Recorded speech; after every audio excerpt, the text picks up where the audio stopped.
다리아는 온라인 데이트 앱을 통해 만난 드미트리와 결혼했다. 밤문화를 즐기지 않았고 귀청이 떨어져 나갈 듯한 클럽 음악과 술을 좋아하지 않았던 다리아에게 클럽은 갈 일이 없는 곳이었고 그녀가 좋아했던 미술 전시회에는 젊은 남자라곤 찾아볼 수 없었다. 대부분 여자들이나 견학온 학생들이나 노인들뿐이었다. 그러던 어느 날 점심시간에 친한 직장 동료이자 절친인 스베틀라나가 식당으로 다리아를 이끌고 가 자신이 얼마나 운 좋게 멋진 남자를 만났는지에 대해 숨가쁘게 이야기하기. 그런데 그 남자 샤페이 강아지를 키우는 거 있지. 성격이 진짜 끔찍해. 완전 개를 모시고 살더라니. 내가 그 남자랑 잘 되려면 나도 그게 시중을 들어야 하는 건가? 어떻게 생각? 다리아는 이해가 되지 않았. 그게 같이 산책을 하는데 글쎄 그 개가 딱 버티고 서서 안 움직이는 거야. 자기가 대장이라는 걸 보여주려. 그러니까 그 남자가 옆에서 계속 달래는 거 있지. 사샤, 이제 그만 갈까? 하고 말이야. 사샤는 걔 이름이야. 사샤가 그랬다고? 다리아는 그 광경을 상상하며 웃음을 사샤는 가만히 서 있다가 갑자기 방향을 휙 틀어서 그 남자를 다른 쪽으로 끌고 가는 거야. 나도 덩달아 그 둘을 따라 이리저리 끌려다녔지. 완전 산책이 아니라 고생길이었다니까. 얘기도 제대로 못 나눴어. 계속 지저댔어? 왜 지저대? 스베틀라나는 의아해하며 물었. 얘기를 못하게 했담. 아, 그게 아니라 시위하듯이 딱 버티고 서서 안 움직였다니까. 그러니까 그 남자가 계속 신경을 쓰는 것. 사샤라는 걔가 말이야. 다리아가 다시 물었. 아니, 그게 아니라 남자 이름도 사샤야. 온통 관심이 걔한테 쏠려 있는 거야. 나랑 데이트하러 나온 건데 그래도 그 남자 자체는 괜찮은 사람 같아. 아, 근데 그냥 헤어져야겠어. 그 고집불통 샤페이랑 실컷 연애하라고 해야지. 점심시간이 끝나가고 있어. 봤지? 스베틀라나가 다리아에게 물론 보긴 했지. 근데 지금 이 상황에서 뭘 말하는 거. 우리는 이렇게 제대로 이야기를 나누고 있잖아. 너는 내 말에 귀 기울여주고 있고. 그런데 그 남자는 걔 주위만 맴돌면서 내 말은 하나도 안 들었어. 너도 계정을 하나 만들어봐. 괜찮은 남자를 찾아서 같이 전시회라도 다니면 좋잖아. 다리아는 스베틀라나의 말을 새겨들었다. 집에 돌아와 노트북을 켜고 프로필을 작성했고 그날 저녁 바로 몇몇 흥미로운 사람들과 알게 되었. 그들과 차례대로 만나 데이트를 했다. 네 번째 데이트 상대가 바로 사업가 물론 그가 사업가라는 사실은 몇 번의 만남, 산책, 전시회, 저녁 식사를 함께한 후에야 알게 되었다. 첫 만남 때 드미트리는 차를 타고 다리아에게 다가와 차를 세우고 조수석 문을 열었다. 차는 천천히 움직이고 있었. 여기 주차 금지 구역이야. 빨리 타. 그가 조급하게 소리쳤. 다리아는 고개를 저었다. 아니요, 죄송하지만 저는 여기서 기다릴게요. 아니면 다음에 뵈어요. 차에는 타지 않겠어. 너 제정신이야? 그는 눈을 부릅떴다. 타라면, 죄송하지만 기다려주시면 가서 주차할 곳을 찾아볼게. 그는 짜증이 난 듯 차문을 쾅 닫고 가버렸다. 다리아는 이것이 위험 신호라는 것을 알아채지 못했고 나중에 뼈저리게 후회하게 되었. 드미트리는 곧 돌아와 다리아의 손에 키스하며 사과했다. 그는 매우 정중했다. 공원 산책을 마치고 카페에 들어갔. 그는 먼저 다리아에게 무엇을 주문하고 싶은지 묻고 두 사람의 음식을 함께 주문했다. 그들은 흥미로운 대화를 나누며 멋진 저녁 시간을 보냈다. 그는 어린애처럼 철없는 여자보다는 지적인 여자를 만나고 싶다고 강조했. 왜 데이트 앱을 이용했냐는 질문에 그는 너무 바빠서 일 외에는 어디 갈 시간도 없어요. 직장에는 남자들뿐이고 상사 꼬시려는 철부지 비서들만 가득하지. 그런 건 딱 질색이에요. 하지만 앱을 통해 다리아 씨처럼 이렇게 아름다운 사람을 만날 수 있었네요. 라고 답하며 다리아의 손가락 끝에 키스해. 카페를 나와 꽃집을 지나던 드미트리는 다리아에게 장미꽃 한 송이를 선물했다. 마치 즐거운 저녁 시간에 대한 보상처럼. 만약 오늘 저녁이 덜 만족스러웠다면 꽃을 주지 않았을까 하는 생각이 다리아의 머릿속을 스쳤. 얼마 후 드미트리는 다리아에게 청혼했다. 다리아는 그의 마음에 쏙 들었. 똑똑하고 교양 있고 동료 사업가들이 부러워할 만큼 아름답고 온화한 성격에 뛰어난 안무까지 갖춘 성공한 남자의 아내로서 손색 없는 여성이었. 결혼식은 호화로운 레스토랑에서 열렸다. 신부 측 하객은 다리아의 부모님과 스베틀라나가 전부였고 나머지 수많은 하객은 모두 신랑 측이었다. 신부 측 하객은 신혼부부는 당분간 드미트리의 넓은 아파트에서 살 예정이었지만 나중에 그는 교회에 넓은 집을 지을 계획. 드미트리는 다리아에게 선물을 자주 했지만 항상 무언가에 대한 대가로 주는 식이었다. 예를 들어 다리아가 특별히 맛있는 저녁 식사를 준비해서 그의 기분이 매우 좋아지고 트집 잡을 일이 없을 때, 혹은 그들이 함께 극장에 가서 그의 고위층 지인들을 만났을 때처럼 그는 고상한 취미를 공유하며 상류층 사람들과 어울리고 아름다운 아내를 동반한 것을 자랑스러워했다. 그는 보여주기식 삶을 즐겼. 극장을 다녀온 후에는 레스토랑에 들러 맛있는 저녁 식사와 훌륭한 서비스, 문지기의 정중한 인사에 만족했. 다행히 저녁 식사 자리에서 다리아는 그의 심기를 거스를 만한 말을 하지 않았다. 그날 저녁은 모든 것이 완벽했. 다음 날 아침, 다리아는 남편에게서 금목걸이와 우아한 핸드백을 선물 받았다. 하지만 그녀가 그의 심기를 거스를 때면 그는 그녀에게 벌을 주었. 예를 들어 그녀가 산 지 얼마 안 된 핸드백을 빼앗아 넓은 현관 바닥에 내용물을 쏟아버리고 쓰레기통에 버리는 식이었다. 그깟 핸드백이 아까워서 그랬을. 아니면 그녀의 목에 걸린 목걸이를 낚아채 산책하던 다리 위에서 강물로 던져버리기도 했. 그의 소중한 기분을 망치지 않으면 물질적인 것으로 대가를 치르게 될 것이라는 경고였다. 직접 느껴보라는 의미였. 벌을 주고 난 후 며칠 동안 드미트리는 의기양양한 미소를 지으며 만족스러워했다. 넌 나 없으면 아무것도 아니야. 알겠어? 내가 바로 내 우주고 내 신이야. 그는 가슴을 쿵쿵 치며 소리쳤고 다리아는 귀를 막고 싶었지만 그럴 수 없었. 남편의 말은 무조건 복종하며 들어야 했고 반항은 금지였다. 그가 기분 나쁜 상태로 집에 돌아오면 그에게 말을 거는 것은 금지였. 그를 더 화나게 할 필요는 없. 한 번은 다리아가 신중하지 못하게도 절친 스베틀라나의 생일에 가도 되냐고 허락을 구한 적이 있었다. 그날은 꼭 가야 한다고 생각했. 그는 얼굴을 찡그리더니 손바닥을 앞으로 내밀어 마치 그녀를 막는 듯한 행동을 보였다. 다리아는 다시 한번 물었다. 그러자 그의 분노가 폭발했. 이 멍청한 여자는 도대체 이해력이 이렇게 부족한가? 그렇다면 알아듣게 설명해 주어야. 그들의 아파트 현관문에는 전자잠금 장치가 설치되어 있었고 출입은 마치 고급 사무실처럼 마그네틱 카드를 이용했다.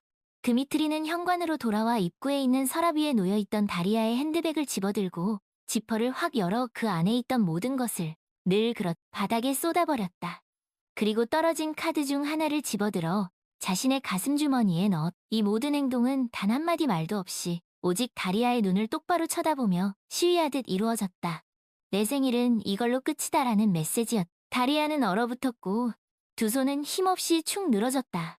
간청해봤자 소용없다는 것을 알았다. 오히려 상황만 악화될 뿐이었. 생일 파티는 단순한 행동 하나로 취소되었고 그녀는 이제 출입카드 없이는 밖으로 나갈 수 없었. 스베틀라나와 다른 친구들을 만나는 것이 간절했지만 이제 생일 파티 대신 감금이 시작된 것이다.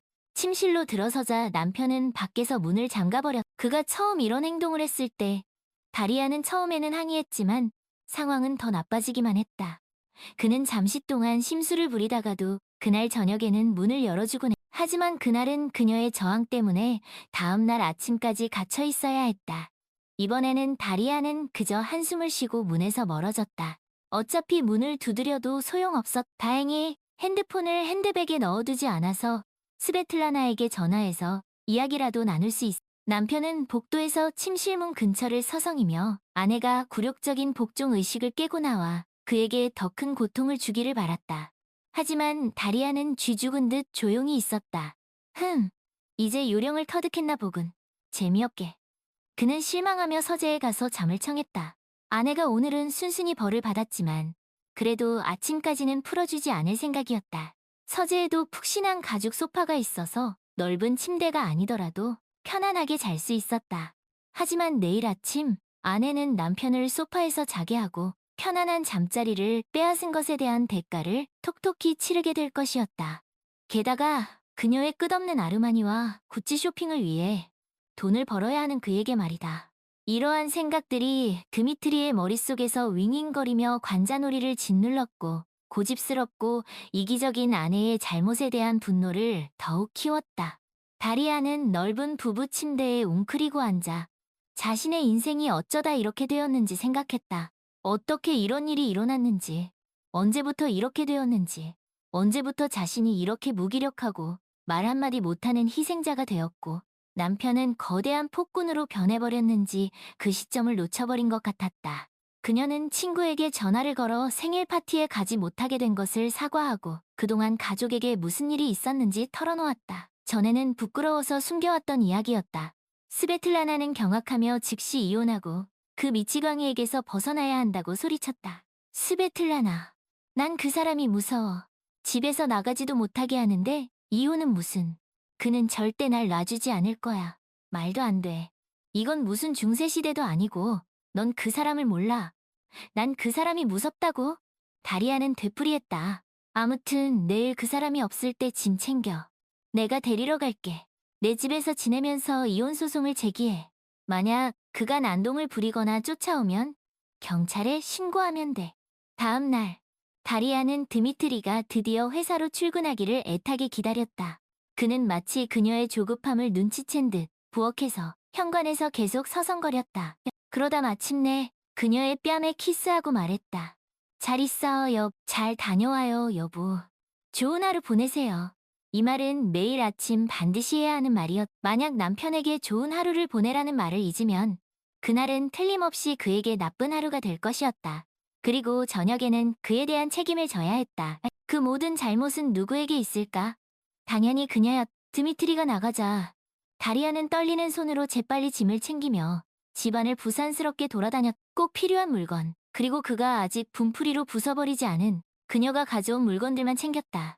순식간에 짐 가방이 완성되었고 문 앞에 놓였. 다리아는 초조하게 친구를 기다렸다.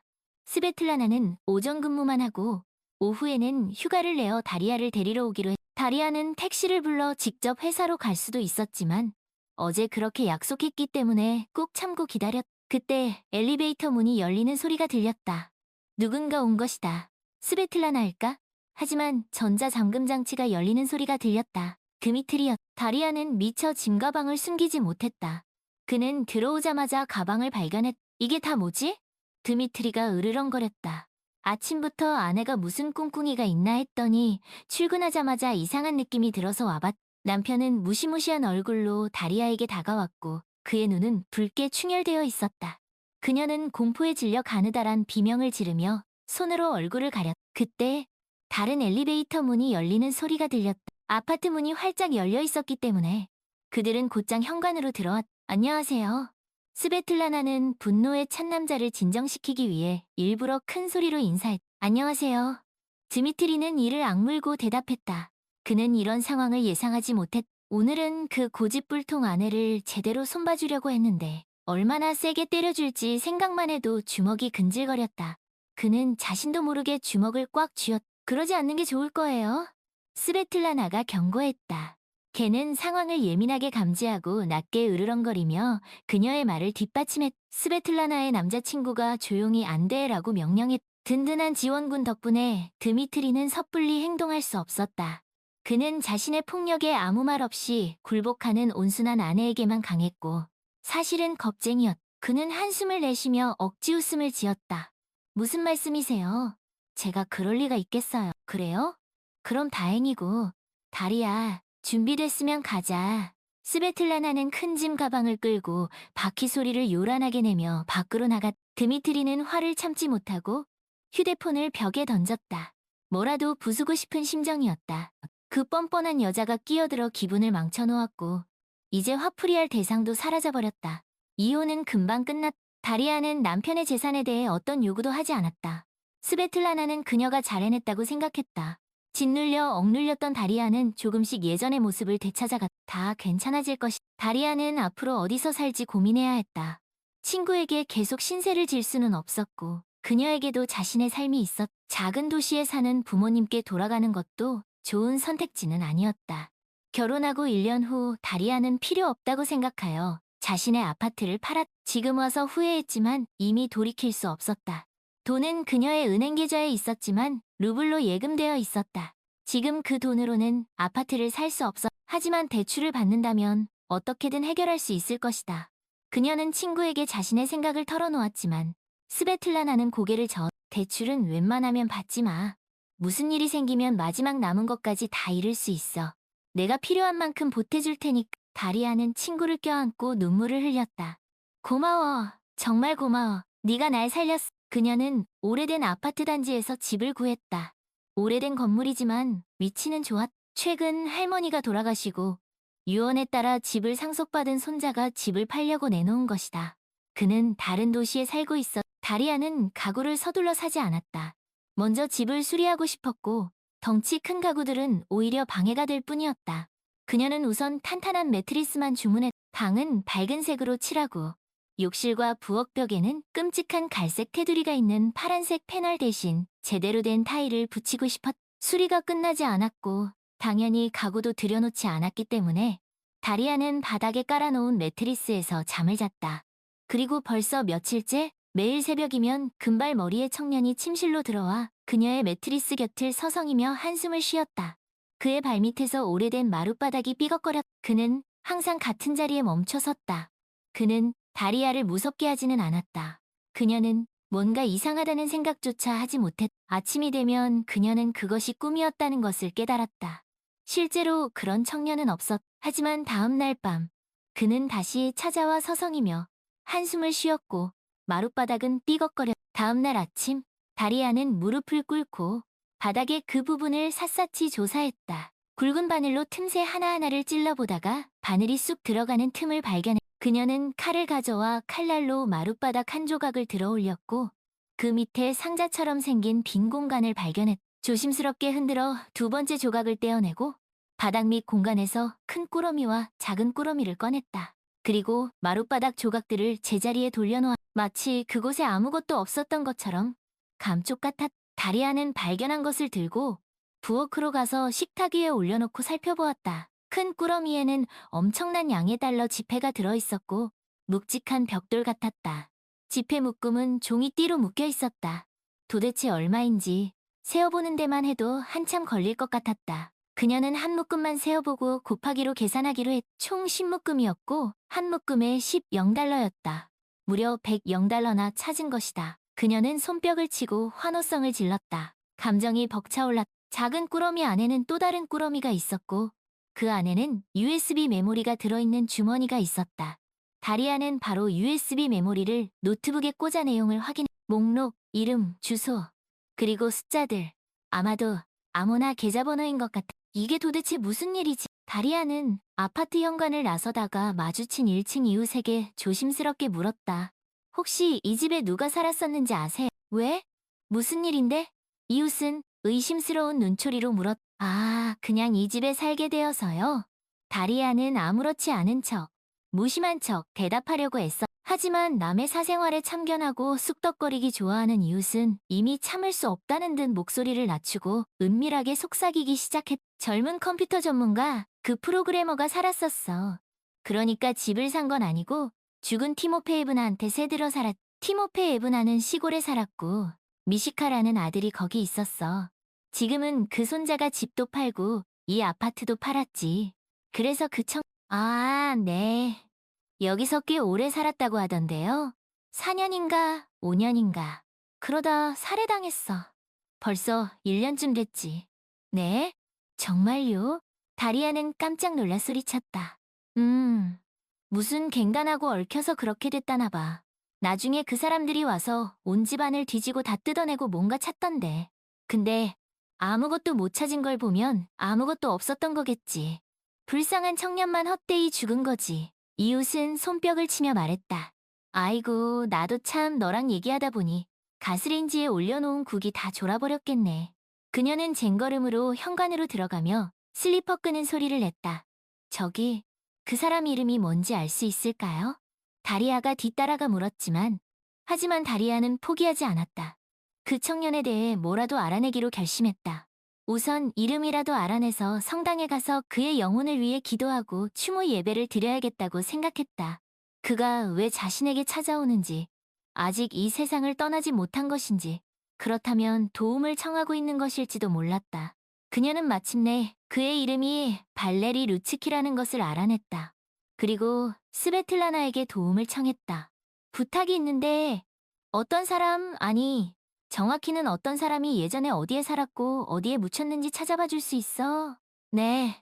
남자친구 사샤가 경찰에서 일했다고 했잖아. 그 정도는 알아봐 줄 수 있겠지? 사샤는 정보를 알아봐 주었다. 그리고 지금 다리아는 기차에 앉아 있었다.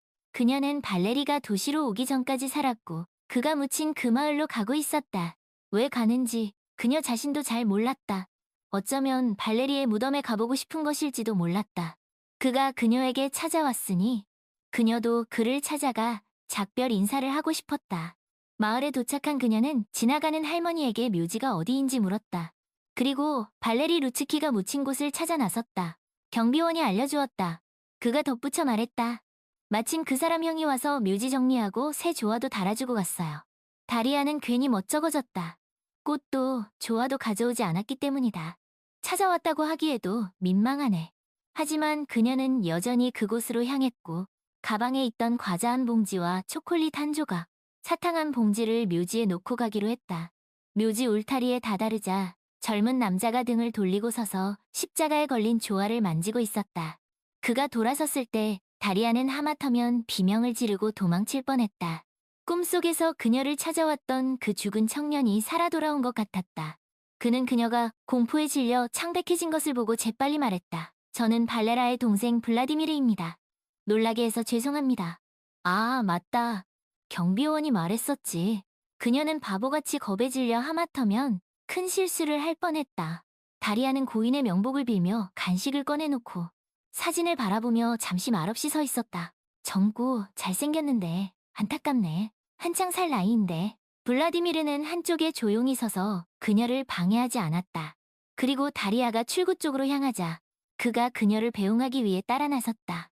괜찮으시다면 제가 발에다 드려도 될까요? 그녀는 고개를 저었다. 그들은 말없이 걸었다. 교회에 들러 촛불을 켰다. 그리고 블라디미르가 제안했다. 그럼 카페에 가서 그를 추모하는 시간을 갖는 게 어때요? 오늘 이 형이 죽은 지 딱 1년째 되는 날이에요. 그들은 카페에서도 거의 말없이 고인을 추모했다. 그리고 카페를 나와 마치 약속이라도 한 듯 함께 강가로 향했다. 강가에는 나무 벤치가 놓여 있었다. 그들은 벤치에 앉았다. 블라디미르가 이야기를 시작했고 다리아는 그의 말을 끊지 않았다. 발레라는 정말 좋은 사람이었어요. 그들은 한 살 터울의 형제였다. 발레리가 한 살 위였지만 항상 동생에게 아버지 같은 존재였고 그를 보호하고 돕고 지지해 주었다. 그는 돈을 벌기 위해 도시로 떠났다. 기술학교를 졸업하고 직장을 구했다. 컴퓨터를 잘 다루었고 프로그래밍도 했다. 돈을 벌기 시작했고 동생도 데려오기 위해 아파트를 마련하려고 했다. 하지만 갱단과 엮이게 되었다. 그들의 의뢰로 프로그램을 만들었고 범죄 경쟁자의 웹사이트를 해킹해서 중요한 정보를 빼내는 일을 도왔다. 엄청난 돈이었다고 했다. 모든 경제적 문제를 한꺼번에 해결할 수 있는 돈이었다. 그리고 그는 정말로 모든 경제적 문제를 한꺼번에 해결해버렸다. 그들이 그를 없애버린 것이다. 그들은 고인의 데이터가 담긴 USB 메모리와 그가 의뢰인에게서 받은 일종의 정신적 피해 보상금 명목의 돈을 찾으려고 했다. 하지만 그들은 아무것도 찾지 못했고 그들 자신도 아직까지 잡히지 않고 도망다니고 있다. 심지어 법의 심판도 피해 비겁하게 숨어버린 것이다. 그는 고개를 숙인 채 말했고 다리아는 이제 모든 것을 이해했다. 그들은 찾지 못했지만 나는 찾았어. 돈과 USB 메모리 모두. 거기에는 주소와 긴 번호가 적힌 목록이 있었는데 아마도 은행 계좌 번호인 것 같아. 아마도 이제 범죄자들을 찾을 수 있을 거야. 그리고 나는 그들을 찾아내. 법의 심판을 받게 할 수 있는 사람도 알고 있어. 블라디미르는 믿을 수 없다는 듯 눈을 크게 뜨고 그녀를 바라보았다. 이런 우연이 일어날 수 있다는 것이 믿기지 않았다. 그들은 함께 블라디미르의 차를 타고 도시로 돌아왔다. 알고 보니 그들은 서로 멀지 않은 곳에 살고 있었다. 블라디미르는 다세대 주택에 방을 얻어 직장을 구했고 범인을 찾아 복수하려고 했었다. 하지만 복수심 외에는 아무것도 없이 무언가를 찾는다는 것은 헛된 일이었다. 다리아는 그에게 돈과 USB 메모리를 건네주었고 그들은 그것을 사샤에게 전달했고 사샤는 다시 경찰에 넘겼다. 이제 범죄자들은 어디로도 도망칠 수 없을 것이다. 당신은 정말 영웅이에요. 블라디미르가 감탄하며 그녀의 양볼에 가볍게 입을 맞추고는 쑥스러워하며 말했다. 아, 죄송합니다. 제가 너무 경솔하게 행동했네요. 괜찮아요. 다리아는 대답했고 나도 싫지 않아요라는 말을 덧붙일 뻔했지만 가까스로 참았다. 영웅이라니. 얼마 전까지만 해도 나를 아무것도 아니라고 소리치던 사람이 있었는데. 저기, 사실 그 돈이 발레라가 숨겨둔 돈의 전부는 아니었어요. 제가 아파트 문제로 친구에게 빚을 갚느라 일부를 썼어요. 다리아는 솔직하게 털어놓고는 서둘러 덧붙였다. 하지만 꼭 갚을게요. 조금씩이라도. 절대 그러실 필요 없어요. 이미 가져가신 돈은 당신 거예요. 그리고 나머지도 나눠야죠. 보물을 찾은 사람에게는 보상금이 주어져야 하니까요. 이것만으로도 충분히 많아요. 돈이 많아서 나쁠 건 없죠. 다리아는 반박했지만 블라디미르에게서 더 이상 돈을 받는 것은 완강히 거절했. 그리고 2개월 후 그들은 동거를 시작했고 결혼식을 올렸다. 그들은 다리아의 아파트에서 살기 시작했다. 그리고 발레라는 더 이상 그녀를 찾아오지 않았다. 발레라는 다리아의 꿈에 더 이상 나타나지 않았다. 다리아는 침실벽을 자신이 좋아하는 화사한 색깔의 벽지로 도배하고 창가에는 직접 만든 화사한 커튼을 달아. 남편은 아내의 취향을 존중했고 그녀가 벽에 못을 박아 직접 그린 그림들을 걸 때도 불평하지 않았다. 다리아는 그가 마음에 들지 않아 하는 눈치면 어쩌나 걱정했지만 그는 그녀의 그림을 진심으로 좋아해 주었다. 어느 날 저녁, 다리아는 이젤 앞에 앉아 캔버스에 유화를 그리고 있었다. 그녀는 창밖으로 보이는 도시의 야경과 그 아래로 유유히 흐르는 강물을 화폭에 담고 있었다. 붓터치가 경쾌했고 색감은 생동감이 넘쳤다. 캔버스에는 그녀의 자유롭고 행복한 영혼이 고스란히 담겨 있었다. 그때 니콜라이가 그녀의 등 뒤로 다가와 어깨에 손을 얹으며 다정하게 물었다. 무슨 생각? 당신 그림은 항상 생기가 넘치지만 오늘은 왠지 모르게 더 특별해. 다리아는 붓을 내려놓고 뒤돌아보며 미소 지었다. 그냥 행복해서 그런가 봐. 당신과 함께여서. 그리고 내가 좋아하는 그림을 마음껏 그릴 수 있어서 모든 게 제자리를 찾은 것 같. 니콜라이는 그녀를 꼭 껴안아 주었다. 나도 당신 덕분에 행복해. 당신은 내 인생 최고의 선물. 다리아는 그의 품에 안겨 눈을 감았다. 따뜻하고 편안했다. 더 이상 두려움도 불안도 없었다. 오직 사랑과 평화, 그리고 미래에 대한 희망만이 가득했다. 있잖아. 나중에 우리 아이가 생기면 그 아이에게 아나스타샤 이모에 대한 이야기를 꼭 해주고 싶어. 다리아가 조용히 말했다. 물론이지. 아나스타샤는 정말 훌륭한 사람이었으니까. 우리 아이가 이모를 닮았으면 좋겠어. 당신처럼 용감하고 정의롭고 아름다운 사람으로 자라기를. 다리아는 고개를 끄덕였다. 그리고 당신 형 발레리에 대한 이야기도 해줘야 해. 그가 우리를 이어주었으니. 그래. 발레리 형도? 그립네. 니콜라이는 잠시 생각에 잠긴 듯 먼 곳을 바라보았다. 형이 여기 있었다면 당신을 정말 좋아했을 거. 나도 그렇게 생각해. 다리아는 그의 손을 꼭 잡았다. 이제 그들은 모두 우리 마음속에 있어. 우리가 그들을 기억하는 한 그들은 영원히 우리와 함께 있는 것. 니콜라이는 그녀의 이마에 가볍게 입을 맞추었다. 당신 말이 맞아. 우리는 그들의 목까지 더 행복하게 살아. 다리아는 다시 붓을 들었다. 캔버스에는 아직 그려야 할 것들이 많았다. 그들의 미래처럼 밝고 희망으로 가득 찬 그림을 완성하고 싶어. 다음 날, 다리아는 스베틀라나와 함께 시내에 새로 생긴 갤러리를 방문했다. 그곳에는 젊은 예술가들의 작품들이 전시되어 있었는데 참신하고 독창적인 아이디어가 돋보였다. 다리아는 그림들을 하나하나 유심히 살펴보며 작가들의 열정과 창의력에 감탄했다. 정말 멋진 작품들이 많네. 나도 언젠가 저렇게 전시회를 열 수 있을까? 다리아가 조심스럽게 물었다. 당연하지. 당신 그림은 충분히 그럴 만한 가치가 있어. 두려워하지 말고 당신 뒤에는 항상 우리가 있다는 걸 잊지 마. 스베틀라나는 그녀의 어깨를 두드리며 격려했다. 고마워, 스베틀라나. 당신이 없었다면 난 지금쯤 어떻게 됐을지 상상도 할 수 없어. 괜한 소리 마. 우린 친구잖아. 그리고 우리는 항상 서로를 위해 여기 있을 거야.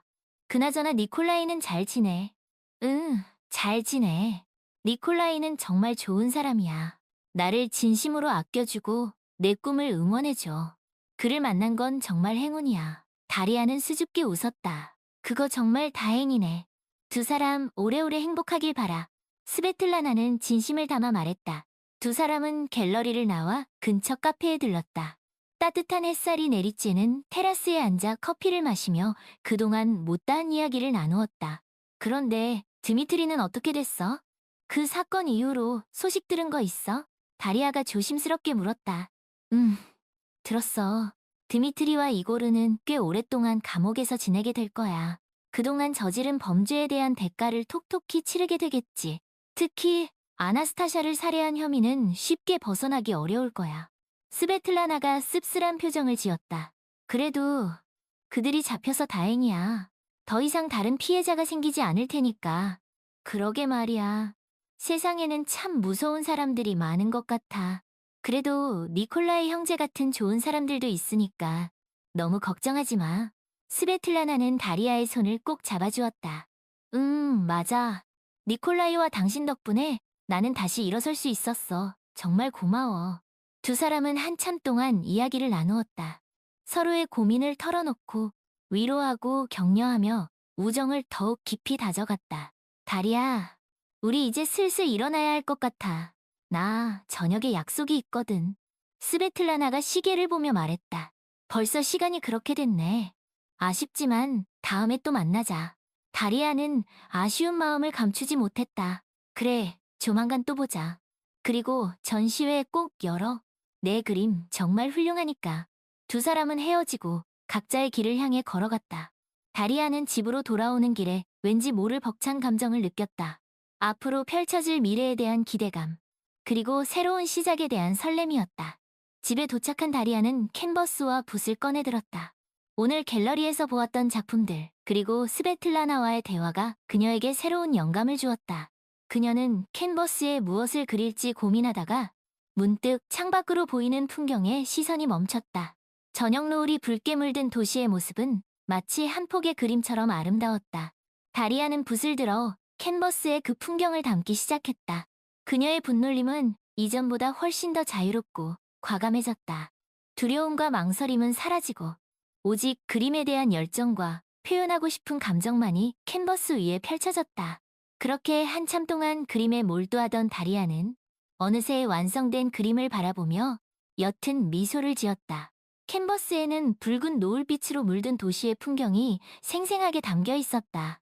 그리고 그 풍경 속에는 작은 벤치에 앉아 서로를 마주보며 웃고 있는 두 남녀의 모습도 보였다. 바로 다리아 자신과 니콜라이였다. 다리아, 그림 다 그렸어? 어느새 니콜라이가 방으로 들어와 그녀의 어깨에 턱을 괴며 물었다. 방금 끝났어. 어때? 마음에 들어? 다리아는 캔버스를 그에게 보여주었다. 와, 정말 멋지다. 특히 저 붉은 노을빛이 너무 아름다워. 마치 우리 마음속에 있는 열정을 표현한 것 같아. 니콜라이는 감탄하며 말했다. 그렇게 봐주니 고마워. 당신을 만나고 나서 내 그림도 조금씩 변하는 것 같아. 더 밝아지고 더 따뜻해졌다고 할까? 그건 당신 안에 있던 아름다움이 이제야 밖으로 드러나는 거겠지. 당신은 정말 재능 있는 예술가야, 다리아. 니콜라이는 그녀의 이마에 가볍게 입을 맞추었다. 그런 말은 부끄러워. 아직 갈 길이 멀어. 아니야. 당신은 이미 충분히 훌륭해. 그리고 앞으로 더 멋진 작품들을 만들어낼 거라고 믿어. 두 사람은 한참 동안 그림에 대한 이야기를 나누었다. 다리아는 자신의 그림에 대한 영감, 표현하고 싶은 감정, 그리고 앞으로의 계획에 대해 이야기했고, 니콜라이는 그녀의 이야기를 경청하며 진심 어린 조언과 격려를 아끼지 않았다. 다리아, 당신의 꿈을 응원해. 언젠가 당신의 이름이 전 세계에 알려지는 날이 올 거야. 고마워, 니콜라이. 당신의 응원 덕분에 나는 더 큰 꿈을 꿀 수 있어. 두 사람은 서로를 마주보며 미소 지었다. 그들의 눈빛에는 사랑과 신뢰, 그리고 미래에 대한 희망이 가득 담겨 있었다. 그날 밤, 다리아는 침대에 누워 오늘 하루를 되돌아보았다. 스베틀라나와의 만남, 갤러리 방문, 그리고 니콜라이와의 대화까지 모든 것이 그녀에게 긍정적인 에너지를 주었다. 그녀는 이제 더 이상 과거의 상처에 얽매이지 않았다. 아픈 기억은 여전히 남아있었지만 그것은 그녀를 더욱 강하게 만들어 주었고 새로운 삶을 향해 나아갈 수 있는 용기를 주었다. 이제 정말 괜찮아. 나는 더 이상 혼자가 아니니까. 다리아는 곁에서 잠든 니콜라이의 얼굴을 바라보았다. 그의 평온한 표정은 그녀의 마음을 편안하게 해주었다. 고마워, 니콜라이. 당신 덕분에 나는 다시 행복해질 수 있었어. 다리아는 니콜라이의 손을 꼭 잡았다. 그리고 그 따뜻한 온기를 느끼며 깊은 잠에 빠져들었다. 다음 날 아침, 다리아는 평소보다 일찍 일어나 창밖을 내다보았다. 맑고 푸른 하늘, 그리고 저 멀리 보이는 도시의 풍경은 그녀의 마음을 상쾌하게 해주었다. 오늘 하루도 멋진 일들이 가득할 것 같아. 다리아는 기분 좋은 예감에 콧노래를 흥얼거리며 아침 식사를 준비했다. 일어났어? 좋은 아침, 다리아. 어느새 잠에서 깬 니콜라이가 그녀의 허리를 감싸 안으며 다정하게 인사했다. 좋은 아침, 니콜라이. 오늘은 왠지 기분이 좋아. 그래, 나도 그래. 왠지 좋은 일이 생길 것 같은 예감이야. 두 사람은 함께 아침 식사를 하며 소소한 일상 이야기를 나누었다. 오늘 오후에 시내에 있는 화방에 들러야겠어. 그래? 그럼 나도 같이 가. 가는 길에 새로 생긴 서점에도 들러보자. 당신이 좋아할 만한 책들이 많을 것 같아. 정말? 잘 됐다. 그럼 오늘은 하루 종일 데이트하는 거네? 그렇지. 당신과 함께라면 언제나 즐거워.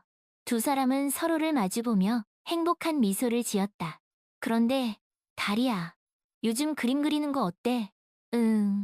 사실 어제 저녁에 새로운 그림을 시작했어. 아직 완성하려면 멀었지만 왠지 좋은 작품이 될 것 같은 예감이야. 정말 기대된다. 나중에 꼭 보여줘. 물론이지. 당신에게 제일 먼저 보여줄게.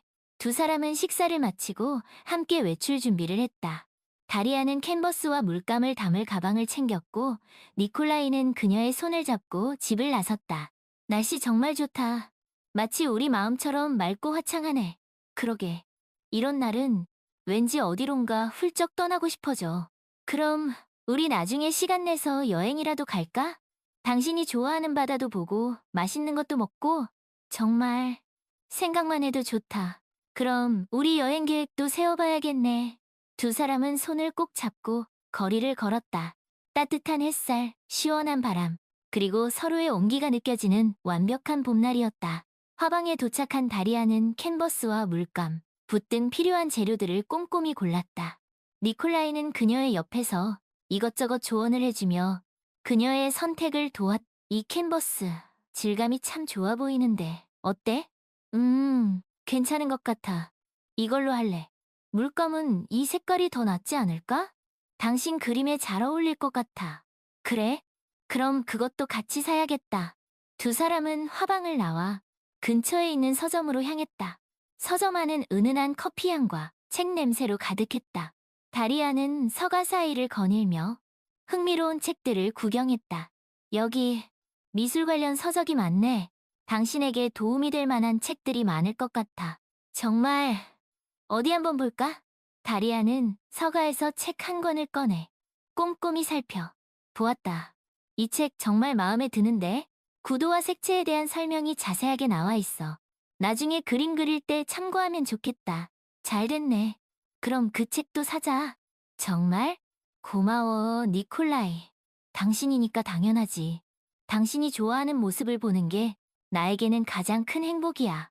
두 사람은 서점에서 책을 몇 권 더 골랐다. 역사, 철학, 소설 등 다양한 분야의 책들이었다. 이 책 재미있어 보이는데? 당신도 한번 읽어봐. 그래? 그럼 나중에 서로 바꿔서 읽어보자. 두 사람은 서점을 나와 근처 공원으로 향했다. 벤치에 앉아 산책들을 펼쳐 보이며 서로의 감상을 나누었다. 이 책 정말 흥미로운데? 역사 속 인물들의 숨겨진 이야기가 담겨 있어. 그래? 나도 궁금하네. 빨리 읽어봐야겠다. 당신이 고른 미술책도 기대돼. 새로운 기법을 배울 수 있을 것 같아. 두 사람은 한참 동안 책에 대한 이야기를 나누었다. 서로의 관심사를 공유하고 새로운 지식을 배우며 그들의 관계는 더욱 깊어졌다. 다리야, 우리 이제 슬슬 일어날까? 벌써 저녁 시간이 다 됐네. 그러게. 시간 가는 줄도 몰랐네. 오늘 하루 정말 즐거웠어. 나도 그래. 당신과 함께한 시간은 언제나 소중해. 두 사람은 공원을 나와 집으로 향했다.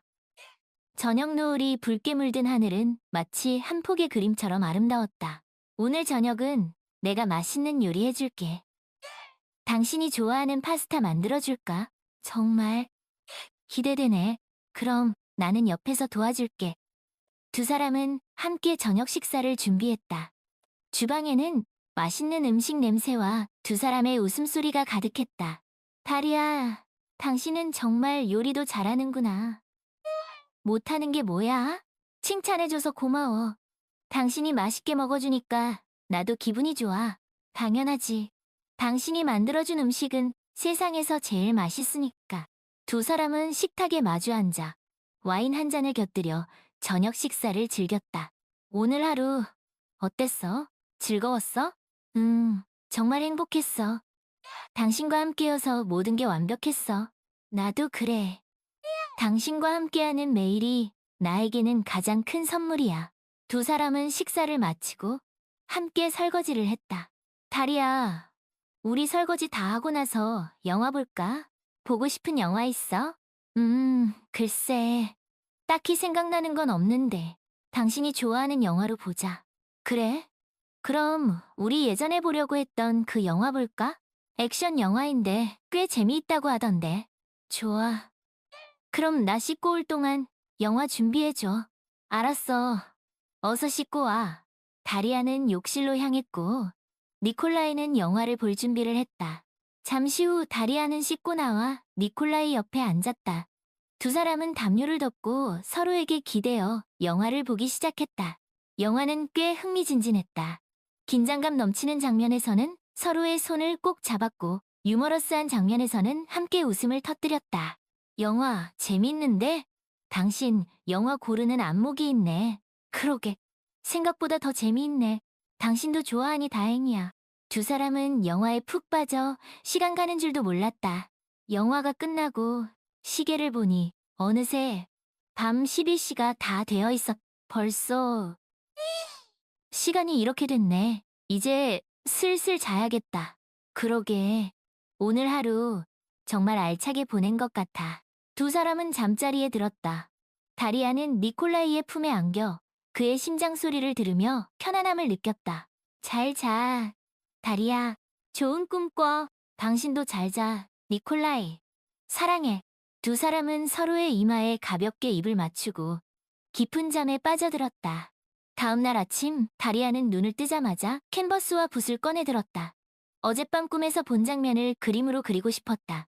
꿈속에서 그녀는 넓은 초원을 달리고 있었고 그 옆에는 니콜라이가 함께 있었다. 두 사람은 손을 꼭 잡고 자유롭게 행복하게 그 어디에도 얽매이지 않고 오직 서로에게 의지하며 앞으로 나아가고 있었다. 다리아는 붓을 들어 꿈속의 장면을 캔버스에 옮기기 시작했다. 그녀의 분놀림은 이전보다 훨씬 더 자유롭고 과감해졌다. 두려움과 망설임은 사라지고 오직 그림에 대한 열정과 표현하고 싶은 감정만이 캔버스 위에 펼쳐졌다. 다리아, 일어났어? 무슨 그림 그리고 있어? 어느새 잠에서 깬 니콜라이가 그녀의 등 뒤로 다가와 어깨에 턱을 괴며 물었다. 어젯밤 꿈에서 본 장면을 그리고 있어. 우리 두 사람이 넓은 초원을 달리는 꿈이었어. 정말 왠지 낭만적인데 그림 기대된다. 아직 완성하려면 멀었지만 왠지 좋은 작품이 될 것 같은 예감이야. 당신 그림이니까 당연히 멋진 작품이 될 거야. 나는 당신을 믿어.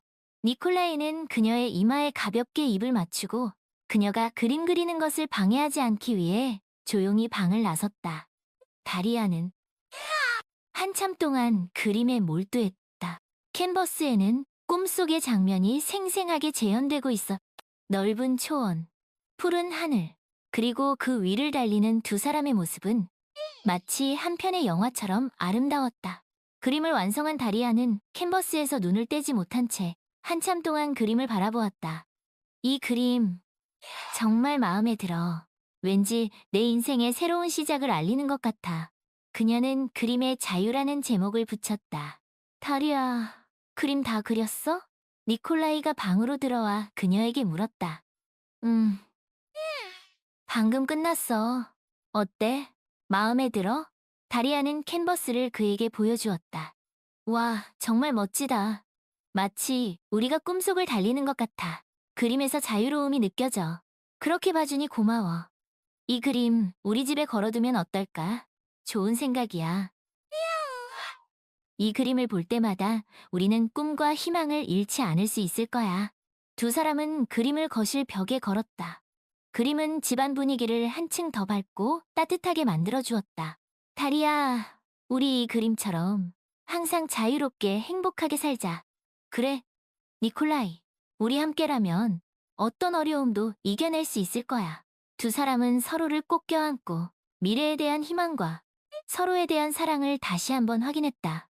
그들의 이야기는 이제 막 새로운 시작을 알리고 있었다. 그들의 앞날에는 맑고 푸른 하늘처럼 밝은 미래가 펼쳐질 것이다.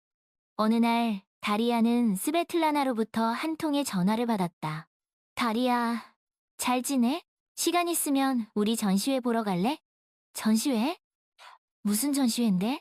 젊은 작가들을 지원하는 프로젝트 전시회인데 꽤 흥미로운 작품들이 많다고 하더라. 너도 보면 좋아할 것 같아서. 그래? 그럼 나도 같이 가. 언제 볼까? 이번 주말 어때? 토요일 오후에 만나자. 좋아. 그럼 토요일에 봐. 다리아는 전화를 끊고 니콜라이에게 스베틀라나와 전시회에 가기로 했다고 말했다. 전시회? 잘 됐네. 당신 전시회 가는 거 좋아하잖아. 재미있게 보고 와. 당신도 같이 갈래? 젊은 작가들의 작품을 볼 수 있다고 하던데. 나도 그러고 싶은데 그날은 학회 발표 준비 때문에 힘들 것 같아. 미안해. 괜찮아. 다음에 같이 가면 되지. 그럼 나 혼자 스베틀라나랑 다녀올... 그래. 전시회 보고 나서 스베틀라나랑 저녁이라도 먹고 와. 내가 저녁은 쏠게. 정말? 고마워. 당신은 항상 나에게 이렇게 잘해주네. 당신이니까 당연하지. 당신이 행복해하는 모습을 보는 게 나에게는 가장 큰 기쁨이야. 두 사람은 서로를 마주보며 행복한 미소를 지었다. 토요일 오후, 다리아는 약속 장소에서 스베틀라나를 만났. 오랜만이야. 다리아, 잘 지냈어? 잘 지냈어. 당신은 요즘 어떻게 지내? 나도 잘 지내지. 전시회 기대되지 않아? 젊은 작가들의 신선한 아이디어를 볼 수 있을 것 같아. 그러게, 나도 왠지 설레네. 두 사람은 전시회장으로 들어섰다. 전시장 안에는 다양한 작품들이 전시되어 있었다. 회화, 조각, 설치미술, 미디어 아트 등 젊은 작가들의 창의력이 돋보이는 작품들이었다. 와, 정말 멋진 작품들이 많네. 하나하나 다 개성이 넘치고 독창적이야. 그러게. 젊은 작가들의 열정이 느껴지는 것 같아. 너도 여기서 영감을 많이 받을 수 있을 거야. 응, 나도 그렇게 생각해. 이 작품 정말 인상 깊은데? 색감도 독특하고 표현 방식도 참신해. 그러게, 이 작가 앞으로 크게 성공할 것 같아. 너도 이 작가처럼 너만의 개성이 담긴 작품을 많이 만들었으면 좋겠어. 고마워, 스베틀라나. 당신의 응원 덕분에 나도 더 열심히 해야겠다는 생각이 드네. 두 사람은 전시회를 둘러보며 작품에 대한 이야기를 나누었다. 서로의 감상을 공유하고 예술에 대한 이야기를 나누며 그들의 우정은 더욱 깊어졌다. 전시회를 다 둘러본 후 두 사람은 근처 카페에 들러 커피 한 잔을 마시며 이야기를 나누었다. 오늘 전시회 어땠어? 마음에 들었어? 정말 좋았어. 특히 젊은 작가들의 열정과 창의력에 감탄했어. 나도 그들처럼 끊임없이 노력하고 발전해야겠다는 생각이 들었어.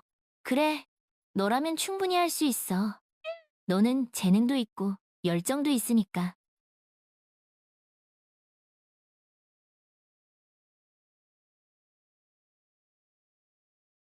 그리고 너의 곁에는 항상 우리가 있다는 걸 잊지 마. 고마워. 스베틀라나, 당신의 응원은 나에게 큰 힘이 돼. 괜한 소리 마. 우리는 친구잖아. 서로 돕고 의지하며 함께 성장하는 거지. 두 사람은 카페에서 나와 저녁을 먹으러 갔다. 니콜라이가 추천해준 이탈리안 레스토랑이었다. 여기 분위기 정말 좋다. 음식도 맛있어 보이고. 그러게. 니콜라이가 추천해준 곳인데 역시 탁월한 선택이었네. 두 사람은 파스타와 피자를 주문하고 와인 한 잔을 곁들여 즐거운 저녁 식사를 했다. 다리야, 요즘 그림 그리는 건 어때? 새로운 작품 구상하고 있어? 사실 요즘 새로운 프로젝트를 시작했어. 희망이라는 주제로 연작을 그려볼 생각이야. 정말 멋진데 어떤 식으로 표현할 건데? 아직 구체적인 계획은 없지만 긍정적인 에너지와 밝은 미래에 대한 메시지를 담고 싶어. 사람들이 내 그림을 보고 희망을 느꼈으면 좋겠어. 좋은 생각이네. 내 그림은 사람들에게 감동을 주는 힘이 있어. 이번 연작도 분명 훌륭한 작품이 될 거야. 고마워. 당신의 격려 덕분에 더 힘이 나네. 두 사람은 식사를 마치고 레스토랑을 나섰다.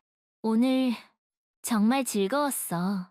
전시회도 좋았고, 맛있는 저녁도 먹고, 오랜만에 당신과 이야기도 많이 나눌 수 있어서. 나도 그래. 앞으로도 자주 만나서. 그래. 조만간 또 만나. 두 사람은 헤어지고 각자의 집으로 향했다. 다리아는 집으로 돌아오는 길에 오늘 하루를 되돌아보았다. 전시회 스베틀라나와의 대화, 그리고 맛있는 저녁 식사까지 모든 것이 완벽했다. 오늘 하루 정말 행복했어. 앞으로도 이렇게 좋은 일들만 가득했으면 좋겠다. 다리아는 콧노래를 흥얼거리며 집으로 향했다. 집에 도착한 다리아는 니콜라이에게 오늘 있었던 일들을 이야기해 주었다. 전시회 정말 좋았어. 젊은 작가들의 작품에서 많은 영감을 받았어. 그래? 다행이네. 당신 전시회 가는 거 좋아하잖아. 그리고 스베틀라나랑 저녁도 먹고 왔어. 당신이 추천해준 레스토랑 정말 맛있더라. 거기 괜찮지? 내가 예전에 가보고 마음에 들어서 당신에게 추천해준 거야. 역시 당신은 센스가 넘쳐. 덕분에 오늘 하루 당신이 즐거웠다니. 나도 기뻐. 앞으로도 당신이 행복해하는 모습을 많이 보고 싶어. 두 사람은 서로를 마주보며 따뜻한 미소를 지었다. 그런데 다리야, 당신 요즘 새로운 프로젝트 시작했다고 했잖아. 어떤 건지 나에게도 이야기해 줄 수 있어? 물론이지. 희망이라는 주제로 연작을 그릴 생각이야. 긍정적인 에너지와 밝은 미래에 대한 메시지를 담고 싶어. 멋진데. 당신의 그림은 사람들에게 감동을 주는 힘이 있어. 이번 연작도 분명 훌륭한 작품이 될 거야. 고마워. 당신의 응원 덕분에 더 힘이 나네. 내가 더 고맙지. 당신 덕분에 나도 긍정적인 에너지를 많이 얻고 있어. 우리 앞으로도 서로에게 힘이 되어주면서 함께 성장해 나가자. 그래. 우리 함께라면 어떤 어려움도 이겨낼 수 있을 거야. 두 사람은 서로를 꼭 껴안고 미래에 대한 희망과 서로에 대한 사랑을 다시 한번 확인했다. 그날 밤, 다리아는 새로운 프로젝트, 희망 연작의 첫 번째 작품을 그리기 시작했다. 캔버스에는 어둠 속에서 피어나는 한 줄기 빛의 이미지가 형상화되고 있었다. 그 빛은 절망 속에서도 희망을 잃지 않는 강인한 생명력을 상징하는 듯했다. 다리아는 붓을 든 손끝에 온 신경을 집중했다. 그녀의 붓놀림은 이전보다 훨씬 더 섬세하고 정교해졌다. 마치 캔버스 위에 자신의 영혼을 불어넣는 듯했다. 그렇게 한참 동안 그림에 몰두하던 다리아는 어느새 완성된 그림을 바라보며 옅은 미소를 지었다. 이 그림 정말 마음에 들어. 왠지 내 안의 어둠을 몰아내고 새로운 빛을 찾아 나서는 그런 느낌이야. 그녀는 그림의 새로운 시작이라는 제목을 붙였다. 다리아, 아직 안 자고 있었어? 무슨 그림 그리고 있어? 어느새 잠에서 깬 니콜라이가 그녀의 등 뒤로 다가와 어깨에 턱을 괴며 물었다. 새로운 프로젝트, 희망 연작의 첫 번째 작품을 완성했어. 어때? 마음에 들어? 다리아는 캔버스를 그에게 보여주었다. 와, 정말 멋지다. 어둠 속에서 피어나는 한 줄기 빛이 마치 희망의 메시지를 전달하는 것 같아. 그림에서 강인한 생명력이 느껴져. 그렇게 봐주니 고마워. 이 그림을 시작으로 앞으로 더 많은 희망의 이야기를 그려낼 거야. 정말 기대된다. 당신의 그림은 사람들에게 감동을 주고 세상을 바꿀 수 있는 힘이 있어. 그런 칭찬은 왠지 부끄러워. 하지만 당신의 말처럼 내 그림이 사람들에게 긍정적인 영향을 줄 수 있다면 그것만큼 보람 있는 일은 없을 거야. 당신은 이미 충분히 훌륭한 예술가야. 그리고 앞으로 더 멋진 작품들을 만들어낼 거라고 믿어. 니콜라이는 그녀의 이마에 가볍게 입을 맞추었다. 이제 늦었으니 그만 자자. 내일 또 열심히 그림 그려야지. 그래, 잘 자. 니콜라이, 당신도 잘 자, 다리야. 사랑해. 두 사람은 서로의 품에 안겨 깊은 잠에 빠져들었다. 다음 날 아침, 다리아는 새로운 희망과 열정으로 가득 차 눈을 떴다. 그녀는 앞으로 펼쳐질 미래에 대한 기대감으로 가슴이 벅차올랐다. 오늘 하루도 멋진 일들이 가득할 거야. 그리고 나는 그 안에서 더욱 성장하고 발전할 거야. 다리아는 콧노래를 흥얼거리며 새로운 하루를 시작했다. 그녀의 이야기는 이제 막 새로운 장을 열었고 그 안에는 희망과 사랑, 그리고 꿈으로 가득한 이야기들이 펼쳐질 것이다. 그 후로 다리아는 희망 연작을 그리는데 몰두했다. 그녀는 매일 캔버스 앞에 앉아 붓끝에 영혼을 담아 그림을 그렸다. 그녀의 그림은 이전보다 훨씬 더 깊이 있고 섬세해졌다. 캔버스에는 절망 속에서도 희망을 잃지 않는 사람들의 이야기, 그리고 어둠 속에서 피어나는 한 줄기 빛과 같은 긍정적인 메시지가 담겨 있었다. 다리아, 요즘 그림 그리는 거 어때? 희망 연작은 잘 되어가고 있어? 니콜라이는 그녀가 그림에 열중하는 모습을 보며 조심스럽게 물었다. 응, 잘 되어가고 있어. 며칠 전에 두 번째 작품을 완성했어. 이번에는 폭풍우가 몰아치는 바다 위를 항해하는 작은 배의 이미지를 그렸어. 폭풍우 속의 배? 왠지 불안하고 위태로워 보이는데. 하지만 그 배는 폭풍우 속에서도 굴하지 않고 앞으로 나아가고 있어. 마치 어떤 어려움 속에서도 희망을 잃지 않는 우리의 모습을 표현하고 싶었어. 정말 멋진 생각이야. 당신의 그림은 항상 나에게 깊은 감동을 줘. 그렇게 말해주니 고마워. 당신의 응원 덕분에 나도 더 힘을 내서 그림을 그릴 수 있어. 내가 더 고맙지. 당신의 그림을 통해 나도 많은 것을 배우고 느끼고 있어. 우리 앞으로도 서로에게 좋은 영향을 주면서 함께 성장해 나가자. 그래, 니콜라이. 우리 함께라면 어떤 어려움도 이겨낼 수 있을 거야. 두 사람은 서로를 꼭 껴안고 미래에 대한 희망과 서로에 대한 사랑을 다시 한번 확인했다. 어느 날, 다리아는 스베틀라나로부터 흥미로운 제안을 받았다. 다리아, 너 희망이라는 주제로 연작을 그리고 있다고 했지? 혹시 그 작품들을 모아서 전시회를 열어보는 건 어때? 전시회? 갑자기 무슨 전시회? 내가 아는 갤러리 관장님이 젊은 작가들을 위한 전시회를 기획하고 있는데 너의 희망 연작가 주제가 잘 맞는다고 생각해서 말이야. 너의 작품을 사람들에게 선보일 수 있는 좋은 기회가 될 거야. 정말. 하지만 내 작품이 전시회를 열 만큼 훌륭한지 잘 모르겠어. 무슨 소리야. 너의 그림은 충분히 그럴 만한 가치가 있어. 사람들에게 감동을 주고 희망을 줄 수 있는 훌륭한 작품들이야. 두려워하지 말고 용기를 내봐. 하지만 다리야, 너는 재능 있는 예술가야. 너의 작품을 세상에 보여줄 자격이 있어. 그리고 내 곁에는 항상 우리가 있다는 걸 잊지 마. 우리가 너의 꿈을 응원할 스베틀라나의 격려에 다리아는 용기를 얻었. 고마워, 스베틀라나. 당신의 말대로 한번 도전해볼게. 전시회 열어보겠어. 잘 생각했어. 역시 넌 할 수 있을 줄 알았어.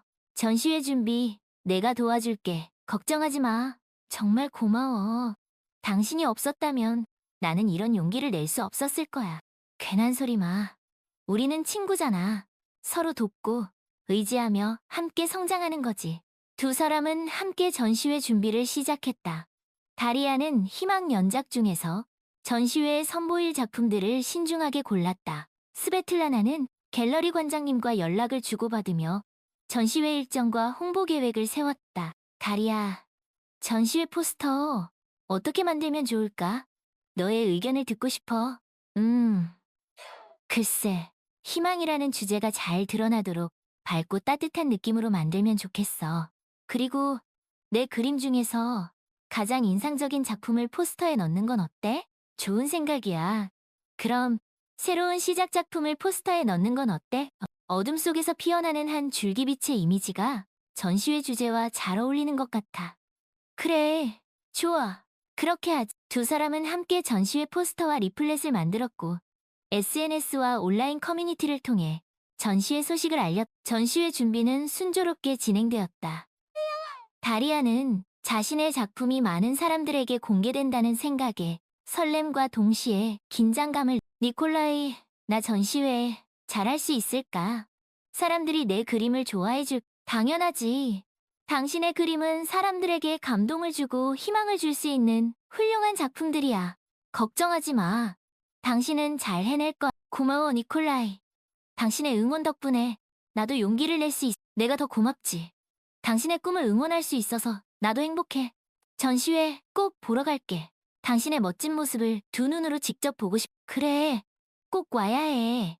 당신이 와주면 나도 더 힘이 날 것 같. 두 사람은 서로를 꼭 껴안고 격려와 응원의 마음. 드디어 전시회 날이 다가왔다. 다리아는 아침 일찍 일어나 전시회장으로 향했다. 갤러리에는 그녀의 희망 연작들이 조명을 받으며 아름답게 전시되어 있었다. 다리아, 전시회 축하해. 당신의 작품 정말 훌륭. 스베틀라나가 꽃다발을 들고 그녀를 반갑게 맞. 고마워, 스베틀라나. 당신의 도움이 없었다면 이 전시회는 열리지 못했을. 무슨 소리야? 다 네가 열심히 노력한 덕분이지. 자, 이제 사람들에게 당신의 작품을 소개할 시간. 긴장하지 말고 평소처럼 당신의 이야기를 들려주면. 그럴게. 고마워. 다리아는 심호흡을 하고 사람들 앞에 섰다.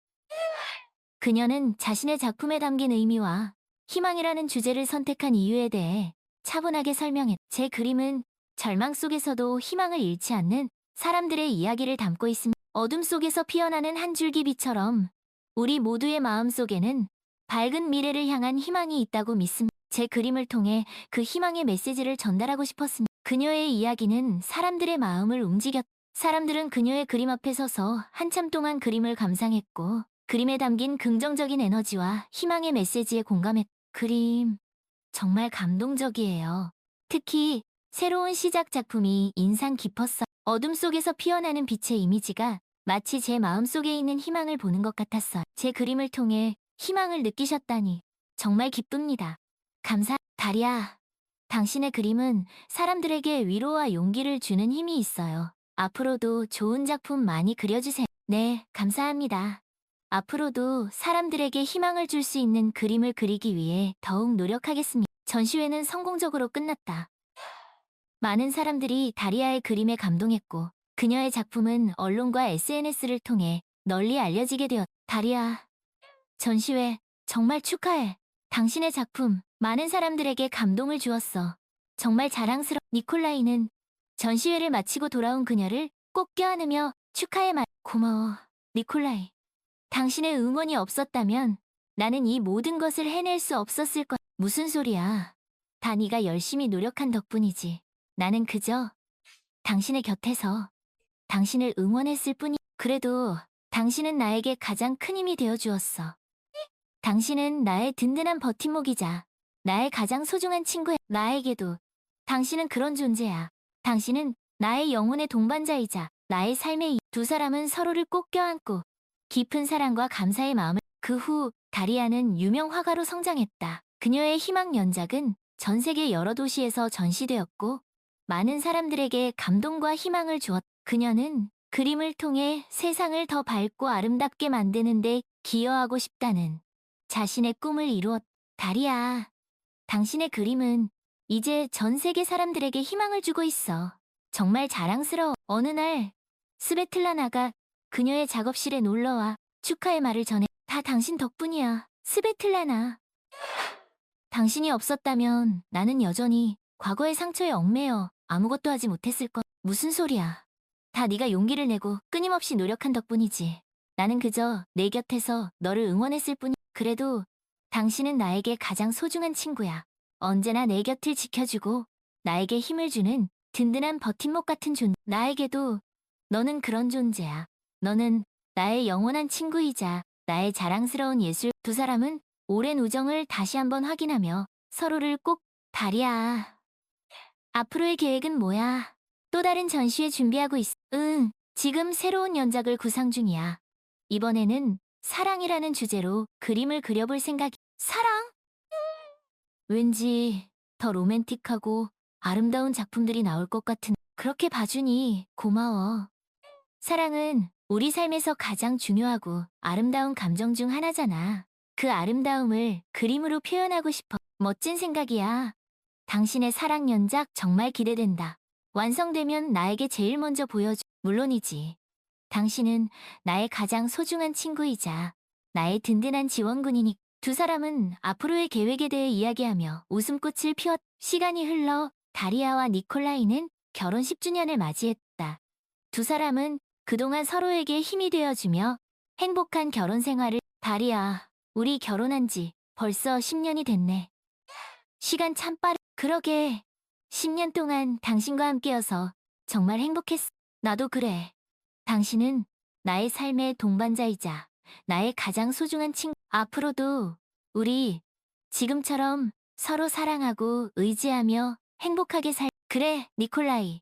우리 영원히 함께하자. 두 사람은 10년 전 그날처럼 서로를 꼭 껴안고 변함없는 사랑을 약속했. 그날 저녁 두 사람은 작은 파티를 열어 결혼 10주년을 축하했. 스베틀라나를 비롯한 가까운 지인들이 그들의 행복을 축하해주기 위해 자리를. 다리야, 니콜라이, 결혼 10주년 진심으로 축하해. 두 사람 정말 잘 어울려. 앞으로도 지금처럼 알콩달콩 행복하게 살길 바라. 스베틀라나가 샴페인 잔을 들고 축하의 말을. 고마워, 스베틀라나. 우리가 이렇게 행복하게 살 수 있는 건 다 당신 덕분이야. 무슨 소리야? 다 너희 두 사람이 서로를 아끼고 사랑한 덕분이지. 나는 그저 너희들의 행복한 모습을 옆에서 지켜보는 것만으로도 그래도 당신은 우리에게 정말 소중한 친구야. 언제나 우리 곁을 지켜주고 우리에게 힘을 주는 든든한 버팀목 같은 존재. 나에게도 너희들은 그런 존재야. 너희들은 나의 영원한 친구이자 나의 자랑스러운 예술가 부부. 세 사람은 샴페인 잔을 부딪히며 서로의 우정과 사랑을 다시 한번. 파티가 끝나고 다리아와 니콜라이는 둘만의 오붓한 시간을 가졌. 다리아, 오늘 어땠어? 즐거웠어? 응, 정말 행복했어. 당신과 함께여서, 그리고 우리의 소중한 친구들과 함께여서 더 의미 있는 시간이었어. 나도 그래. 당신과 함께하는 매 순간이 나에게는 가장 큰 행복. 두 사람은 손을 꼭 잡고 밤하늘의 별을 바라보았. 저 별들처럼 우리 사랑도 영원히 빛날. 그래, 니콜라이. 우리 저 별들처럼 아름답고 행복하게 두 사람은 서로의 눈빛 속에서 변함없는 사랑과 미래에 대한 희망을 발견했다. 그들의 이야기는 앞으로도 계속될 것이다. 영원히 행복한